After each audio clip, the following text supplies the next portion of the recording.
you specialize in cognitive behavioral treatment, CBT. Definitely heard a lot about that kind of, and its branch off ACT, Yeah. acceptance and A commitment commitment. Okay, therapy. therapy. Yeah. Yeah, yeah. So t- tell us about that, and that involves learning to tolerate and accept our difficult feelings, right? Yeah. So, right, as you're saying, cognitive behavioral therapy is a set of different interventions that share some common features and also have some differences. And it's a talk therapy, but the goal is to help people, including kids, learn tools to manage difficult emotions and to be able to work towards their goals, whatever those may be. And the idea behind CBT is that you can break down things like anxiety into different parts. Like you can't just not be anxious if you're anxious, right? That Mhm. doesn't work. But anxiety involves body reactions. So there's the kind of fight or flight response that we all have when we're anxious. There are specific thought patterns that go along with anxiety, catastrophizing thoughts or what ifs. Um, for example, and then there are behaviors that go with anxiety. So when someone is anxious, they often try to avoid the situation that causes anxiety, which is a very reasonable thing to do, except that what we know is that the more people avoid, the more anxious they feel in those Mm. situations. And that's a lot of where the interference comes in that you have to keep avoiding more and more. And that then will prevent you from not only mastering the anxiety, but also from doing things that you need to or want to do. Mhm. And so CBT addresses each of those component parts in treatment. And we work with kids or teens in sessions on these things and then have them practice the skills at home as well.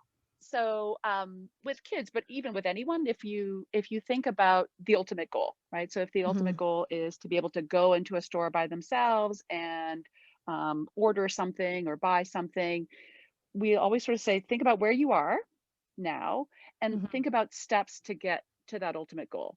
Mhm. Because what we want to do is help kids feel successful. We want them to not get so overwhelmed that they can't do it and then avoid more because that's not going to help with anxiety. And so thinking about, well, what's one step that Mm. the child could do? So maybe it's going in with you and standing next to you while you buy something, or the next time, and once they get comfortable with that, then maybe the next step would be you do the talking, but they hand the money to Mhm. the cashier.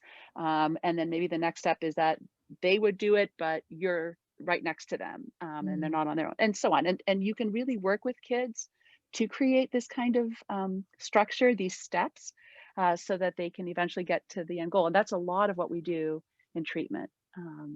We want it to be collaborative. We want kids to feel empowered. We don't want them to feel that we're forcing them or manipulating them or tricking them. We want Mhm. them to walk out saying, "Hey, I did it. That's awesome. It was a little hard, but I can do this." The nice thing about this is that this is something that works for everyone. And this is something that we all have to do. Everyone Yeah. is afraid of something or gets nervous in some situations. And the idea that gradually facing your fear is what makes it better is universal. Mm. And so this is actually, I think, one of the greatest skills we can teach kids. I always sort of say one of my favorite quotes is feel the fear and do it anyways. Mm. And it's something I try to practice in my own life, which is hard sometimes. And I really try to encourage. It is a natural reaction to want to avoid situations that make us feel anxious and uncomfortable. There's no pathology in that.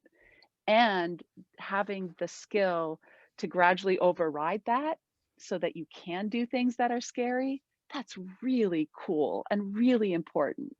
And so teaching that to kids is, I think, wonderful across the board. And you're right. So when we're working on something like sleeping in your own bed or whatever it is, really involving the child and thinking about it in terms of being brave. We talk a lot about that.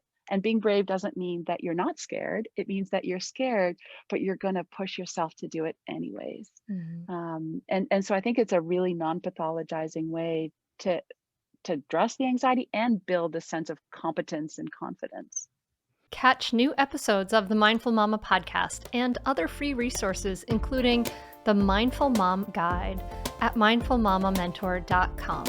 You can listen to every back catalog episode, including interviews with Dr. Dan Siegel, Ianla Van Zant, Sharon Salzberg, and get meditations, join our private Facebook group, and more. Go to mindfulmamamentor.com now. I'll see you there.